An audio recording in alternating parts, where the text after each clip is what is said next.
최근 UAE가 우리 K9 자주포를 최종적으로 도입 기종으로 확정했지만 K9의 심장인 파워팩을 제공하고 있는 독일이 제동을 걸어왔다는 소식을 전한 바 있다.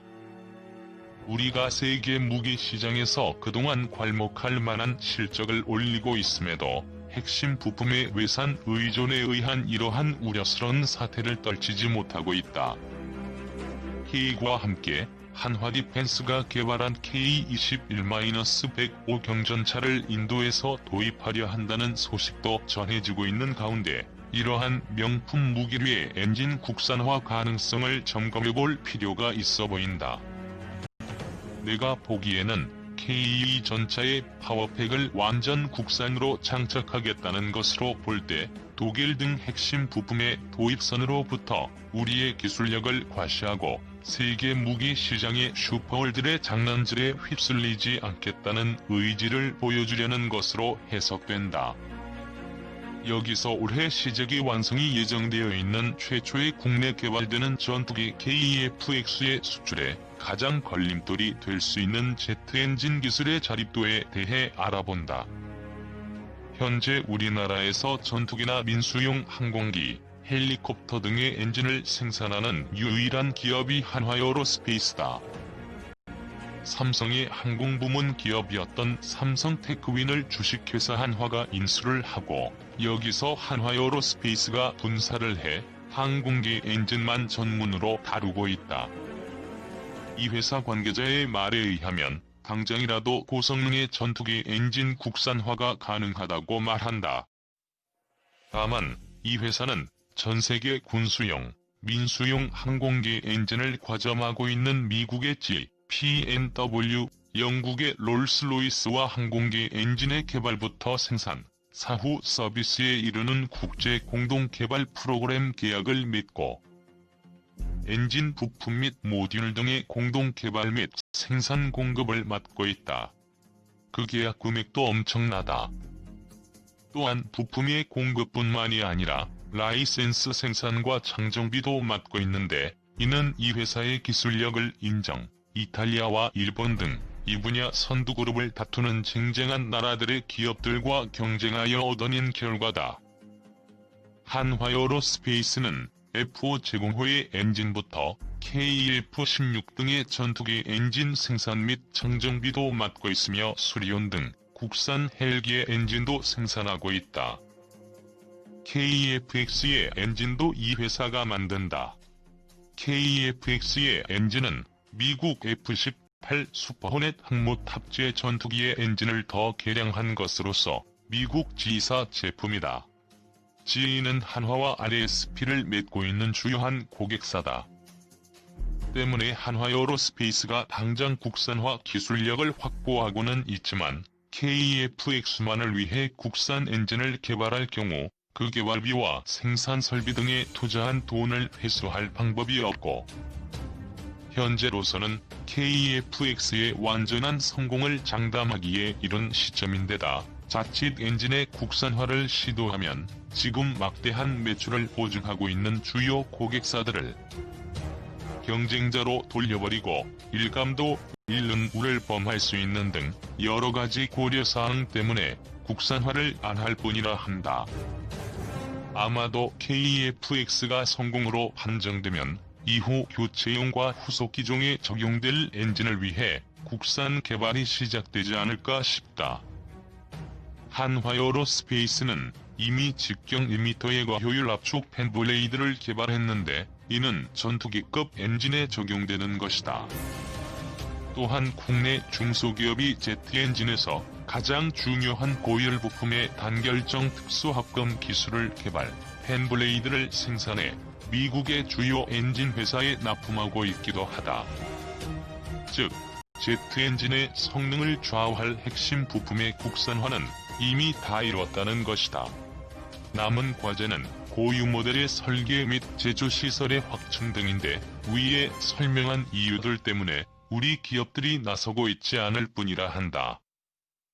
향후 정치 외교적 문제나 기업들의 이해관계로 우리에게 엔진 공급을 안 한다는 사태가 벌어질 때를 대비하고 메이저 제작사들의 기술 발전 추이를 따라 우리도 지속적인 기술 개발은 이어갈 것이라 한다.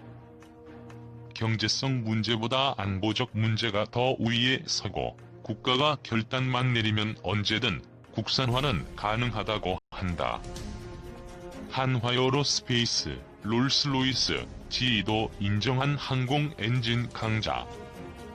한화에어로스페이스는 국내에서 유일하게 각종 전투기 및 헬기에 장착되는 가스터빈 엔진 제작에 주력해온 기업이다. 올해로 설립 41주년을 맞았다. 지금까지 8,600대가 넘는 항공기와 헬기 등의 엔진을 생산했다. 1979년 가스터빈 엔진 정비 사업을 시작으로 항공기 엔진 사업에 진출한 한화에어로스페이스는 1980년 미국 제너럴 일렉트릭과 기술 제휴해 F5 제공허용 제트 엔진을 생산했다. 이후 1986년 KF-16 전투기의 최종 조립업체로 선정되기도 했다. 최근에는 영국 롤스로이스, 미국 GE 등과 엔진 부품 공급 계약을 맺고 세계적인 엔진 업체로 도약하고 있다. 한화에어로스페이스는 F-15K 전투기, T-50 고등훈련기 등 대한민국 공군의 주력 항공기 엔진뿐만 아니라 한국형 헬리콥터 개발 사업인 KHP에 적극 참여해 한국형 헬기 수리온이 엔진을 생산하는 등 항공기 엔진 분야에서 독보적인 기술력을 입증했다. 2016년엔 한국의 노후 전투기를 대체하고 미래 전장 환경에 적합한 성능을 갖춘 차세대 한국형 전투기 사업의 항공기 엔진 통합 개발을 주도했다. 또 엔진 부품 국산화를 위해 GE와 기술 협약을 맺는 등 KF-X 엔진의 국내 조립과 주요 부품 국산화에 나섰다. KF-X 수리온 개발과 같은 대형 국책 사업은 자주 국방력 강화는 물론 협력 업체와의 동반 성장과 기술력 향상 등 항공산업 발전에도 기여할 것으로 기대된다. 한화에어로스페이스는 항공기 엔진뿐 아니라 해군 군용 함정에 들어가는 LM2500 등의 가스 터빈 엔진도 생산하고 있다. 한국 최초의 우주 발사체인 나로호에 이어 2021년 발사 예정인 한국형 이성 발사체 누리호 사업에도 참여하는 등 항공 엔진 분야에서 기술력을 쌓았다. 한화에어로스페이스는 한국형 발사체 사업 초기 단계부터 발사체의 핵심 기술인 엔진, 터보펌프와 각종 밸브류 제작에 참여해왔다. 2015년 3월엔 75톤 액체 로켓 엔진을 한국항공우주연구원에 초도 납품하기도 했다. 한화에어로스페이스는 지난해 1월 주식회사 한화로부터 항공사업을 인수했다. 한화에어로스페이스가 맡게 된 항공사업은 항공기 구동, 유압, 연료 분야와 KF-X 사업 중 항공 구성품인 착륙장치 등이다. 항공 엔진 분야 전문 기업인 한화에어로스페이스는 항공 엔진과 기체 부문 간 시너지 창출을 통해 글로벌 항공업계의 혁신 기업으로 도약한다는 목표다. 한화에어로스페이스는 항공기 엔진 분야에서 축적한 기술을 통해 항공 엔진 부품 사업에도 진출했다. GE, 프레센트 위트니, 롤스로이스 등 세계적인 항공기 엔진 기업들과 엔진 부품 및 모듈의 국제 공동 개발 프로그램 계약을 맺었다. RSP는 항공기 엔진의 개발, 양산, 사후 서비스까지 엔진 사업 전체의 리스크와 실적을 참여 지분만큼 배분하는 계약 방식이다. 지금까지 RSP는 독일, 영국, 이탈리아, 일본 등의 항공 엔진 선진 업체들이 주도해왔다. 세계 유수의 항공업계 강자들이 독식하던 항공 엔진 부품 시장에서 한국의 한화에어로스페이스가 치열한 경쟁을 뚫고 당당히 RSP 사업의 주요 파트너가 됐다. 과거 단순 수주, 하청업체 수준에서 벗어나 고부가가치 제품을 공급하며 안정적 수익을 기대할 수 있는 글로벌 항공기 엔진 부품 사업자로 도약한 것이다. 업계에서는 한화에어로스페이스가 첨단 기계 기술의 집약체인 항공기 엔진 분야에서 독보적인 성과를 낼 수 있었던 이유로 정밀 가공 등 기반 기술의 지속적인 축적과 글로벌 항공 엔진 생산 기업과 쌓아온 두터운 신뢰 관계를 꼽는다. 작년 11월에는 세계적인 항공기 엔진 제조사인 롤스로이스와 10억 달러 규모의 최첨단 항공기 엔진 부품 공급 계약을 체결했다. 한화에어로스페이스가 공급하게 될 엔진 부품은 롤스로이스가 생산하는 모든 기종의 트렌트 엔진에 장착되는 터빈 부품으로 내년부터 2045년까지 최소 25년간 공급하게 된다. 한화에어로스페이스는 지와도 3억 달러 규모의 수주 계약을 맺었다. 한화에어로스페이스는 다수의 기술 명장을 주축으로 설계, 생산, 조립, 정비에 이르는 토털 서비스를 제공하고 있다. 한화에어로스페이스 관계자는 최고의 품질과 가격 경쟁력을 유지할 수 있었기 때문에 P&W, 롤스로이스 등 글로벌 기업과 수십 년 이상 관계를 이어오며 장기 공급 계약을 체결할 수 있었다고 설명했다. KEFX 국산화 개발 가능 2020년 매출 10조 원 달성할 것. 날씨는 따뜻하지만 기업들에는 춥게만 느껴지는 겨울이다. 세계 경제의 전반적 침체로 교역량이 10% 이상 줄어들면서 수출이 유례없는 어려움을 겪고 있다. 내수기업들 역시 움츠러든 소비 심리로 악전고투 중이다. 올해는 더 어려울 것이라는 예상이 나오면서 직원을 줄이고 계열사를 파는 등 구조조정 노력이 계속될 전망이다. 하지만 한국 항공우주산업은 이런 분위기에서 자유롭다. 지난해 3분기 사상 최대 실적을 달성했다. 1년 전 같은 기간과 견조, 매출은 36%, 영업이익은 100.8% 각각 증가했다.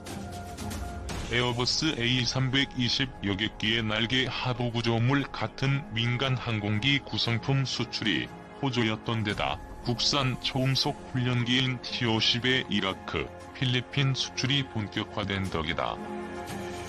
지난해 9월엔 태국의 T-50 훈련기 4대를 새로 수출하는 계약도 따냈다. 지난 연말엔 방위사업청과 한국형 전투기 개발 사업 본계약을 체결했다. 하성룡 사장은 항공 불모지였던 1999년 삼성, 현대, 대우그룹의 항공 관련 사업 부문들을 합쳐 출범할 때만 해도 꿈꾸기 어려웠던 일이라며 2020년 매출 10조 원을 달성해 세계 10위권 종합항공업체로 도약하겠다고 말했다. 카이 설립 멤버로 전 내부 출신 최고 경영자인 그를 중림동 서울 사무소에서 만났다. KEFX 개발의 주역이 됐다. 모두 7조 9천억 원에 달하는 국가적 사업을 맡아 어깨가 무겁다. 기체를 개발하고 시제기 6대를 생산하는 게 카이의 역할이다. 능동 이상 배열 레이더와 체계 통합은 국방과학연구소가 맡는다. 지금까지 쌓아온 기술력과 경험이 있지만 완전히 새로운 도전을 해야 하기 때문에 전체 임직원이 각오를 다지고 있다. KEFX를 둘러싸고 지난해 논란이 이어졌다. 핵심 기술이 없어 자칫 깡통 비행기가 될 수 있다는 걱정이 있는데 T-50을 개발할 때도 황무지나 다름없었다.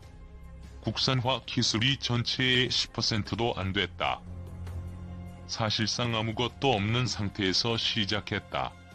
하지만 지금은 T-50의 전투기형인 FA-50을 100% 다 독자 설계해 생산하고 있다. 10년 남짓 만에 해냈다. KEFX도 생산이 시작되려면 10에서 15년이 걸린다. 그동안의 경험으로 볼 때 KEFX도 국산화 개발이 가능할 것이라고 본다. KF-X를 독자 개발할 만큼 카이의 기술력이 높은지에 대해 의구심이 있다. 항공기술은 설계, 생산, 시험평가 세 가지가 핵심이다. 이 중 생산기술 능력은 선진국을 앞서 105% 수준까지 와 있다. 에어버스 같은 곳에서와 벤치마크할 정도로 뛰어나다. 한국인의 손기술이 워낙 좋지 않나. 문제는 설계 기술인데 엄격히 보면 95% 정도 와 있다. 시험 평가는 내부적으로 볼 때 선진국의 97에서 98% 수준이다. 전체적으로 어느 정도 선진국 수준에 와 있다. 외국에서도 그렇게 보고 있나? 전 세계에서 초음속기를 수출하는 회사는 10손가락을 꼽을 정도다. 카이가 그중 하나다. 이걸 객관화하기 위해 미국 카네기 멜론대에서 기술 인증을 받았다. 소프트웨어 성숙도에서 레벨 5를 받았다. 독자적으로 항공기를 설계하고 생산할 수 있는 능력을 갖췄다는 얘기다. 미국 보잉과 유럽의 에어버스, 영국 바이와 같은 레벨이다. 민항기 분야에서도 에어버스가 아시아에서 유일하게 카이의 독자 설계 능력을 인증했다. 에어버스와 연구개발도 같이 하고 있다.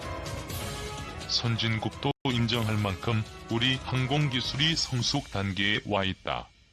세계 최정상이라고 표현하기는 애매하지만 국민이 아는 것 이상으로 기술력을 확보하고 있다. 항공산업에서 연구 개발의 중요성은 말할 나위가 없다. 카이의 역량은 어느 정도인가? 전체 직원 3,600명 가운데 R&D에만 매진하는 엔지니어가 1,500명을 넘는다. 300명가량이 생산기술 분야를 담당하고 나머지 1,300명이 순수하게 기술 개발을 맡고 있다. 현재 5개 기종, 20개 파생형을 개발해 생산하고 있다. KT-1, T-50, 수리원, K-200 등인데 헬리콥터, 프로펠러기, 제트기 등 다양하다. 이 중 4인승 K-200은 최초의 국산 민간 항공기다. 공군 사관학교 기본 훈련기로 23대를 납품하고 있는데